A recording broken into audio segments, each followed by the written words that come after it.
안녕하세요, 준쌤입니다. 오늘은 준동사 시리즈의 마지막 테마인 분사편 첫 번째 영상인데요. 지난 시간에 준동사의 전반적인 개념에 대해서 설명을 했고, 준동사의 종류 3가지 중 부정사, 동명사, 기초 개념에 대해서 다루어 드렸습니다. 우선 분사를 이해하실 때 선행되어야 할 개념이 바로 분사라는 문법 용어에 대한 이해입니다. 분사의 정의는 동사에서 온 형용사라는 뜻입니다. 즉, 분사는 동사의 기능과 형용사의 기능을 나누어 수행하는 말이라고 이해하시면 됩니다. 동사를 가지고 명사의 기능으로 사용한 것이 동명사인 것처럼 동사를 가지고 형용사의 기능으로 사용한 것이 분사입니다. 분사는 2가지 종류가 있습니다. 따라서 형태도 2가지입니다. 우선 형태를 통해 먼저 살펴보면 동사의 원형에 ing를 붙인 것을 현재 분사라고 합니다. 그리고 동사의 원형에 보통 100%는 아니지만 대부분 ed가 붙는 것을 과거 분사라고 합니다.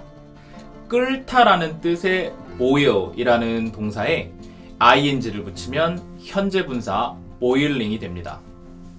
떨어지다라는 뜻의 fall이라는 동사에 ing를 붙이면 현재 분사 falling이 됩니다. 여기까지 형태만 놓고 살펴보면 현재 분사의 형태는 지난 영상에서 배운 동명사와 똑같기 때문에 학생들 입장에서는 동명사와 분사를 구분하는 것이 매우 까다롭다고 느낄 수 있습니다. 하지만 그 둘을 가장 쉽게 구분할 수 있는 방법은 바로 해석법입니다. 동명사는 동사 원형에 ing를 붙여서 무엇 하는 것으로 해석을 한다면, 현재 분사는 뭐뭐 하는 혹은 뭐뭐 하는 중으로 해석을 합니다. 따라서 I'm reading a book 에서 나는 책을 읽는 것이다 라고 동명사로 해석을 하면 어떻습니까? 따라서 나는 책을 읽고 있는 중이다 라고 현재 분사로 이해하시면 됩니다. 동사의 원형에 ed를 붙인 과거 분사도 사실 동사의 과거형과 형태가 같은 경우가 많아서 어떤 경우에 분사이고 어떤 경우에 과거 시제인지 구분하는 것이 복잡하다고 느낄 수 있는데요. 이 경우도 마찬가지로 해석법으로 해결을 하시면 됩니다. 과거 분사의 경우 무엇 된, 진, 받은, 당한으로 해석을 하고, 과거 시제의 동사의 경우 뭐뭐 했다라고 해석을 합니다. 따라서 the book bored me 라고 하면 bored는 이때 과거 시제로 쓰인 동사입니다. 그러므로 그 책은 나를 지루하게 했다 라고 해석을 해야 하고, 과거 분사로 bored, 지루한 으로 해석을 하게 되면 매우 어색합니다. 자, 다시 돌아와서 설명을 이어가 보겠습니다. 분사는 현재 분사와 과거 분사 2가지 종류가 있습니다.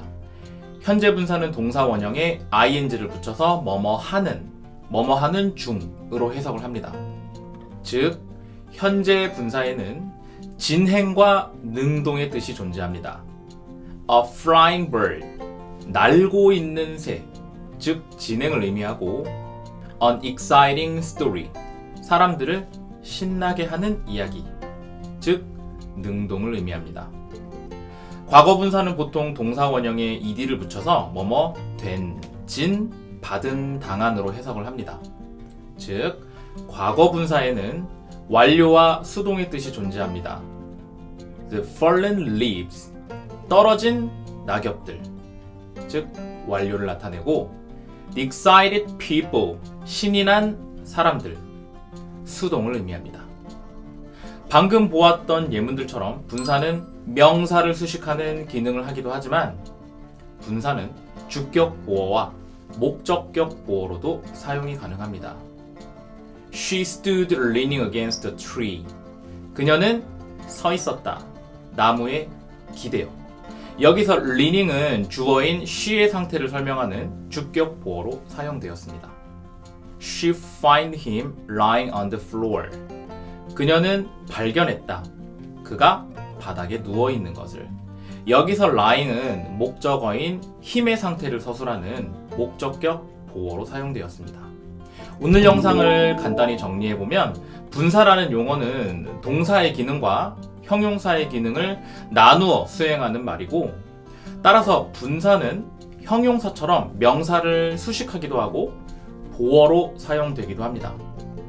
현재 분사와 과거 분사의 형태는 각각 동명사와 과거 시제 동사와 동일하기 때문에 각각의 해석법을 통해서 의미 파악을 하면 쉽게 구분할 수 있습니다. 분사는 한 단계 발전된 영어 실력으로 나아가기 위해서 반드시 정복해야 하는 필수 개념입니다.